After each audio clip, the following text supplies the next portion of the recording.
Hi guys, আমি দেখেছি অনেকে পেঁয়াজ কাটতে কাটতে চোখ দিয়ে খুব জল বেরোয়। অ্যাকচুয়ালি নিয়ম হচ্ছে পেঁয়াজ কেটে যদি জলে ভিজিয়ে রাখি তাহলে কিন্তু চোখ দিয়ে জল বেরোনো। দেখো আমি এতগুলো পেঁয়াজ কাটলাম, দেখো ঠিক আছে, দেখবে আমি পেঁয়াজ কাটছি না, চোখ দিয়ে জল বেরোবে না।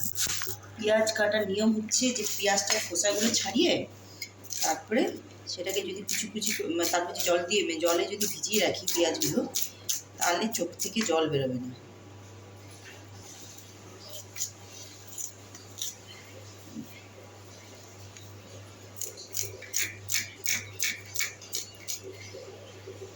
অনেকের দেখেছি যে পেঁয়াজ কাটতে কাটতে চোখ দিয়ে জল পড়ে, মানে কে কাঁদছে এরকম লাগবে না। এটা নিয়ম হচ্ছে পেঁয়াজের খোসাগুলোকে ছাড়িয়ে সেটাকে জলে ভিজিয়ে রাখতে হবে।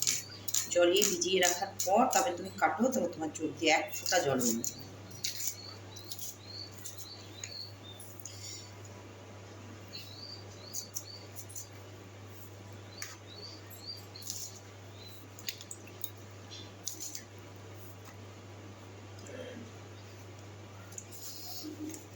আমি যখনই পেঁয়াজ কাটি তখনই পেঁয়াজটাকে দেখে পেঁয়াজের খোসাগুলোকে ছাড়িয়ে নিলাম,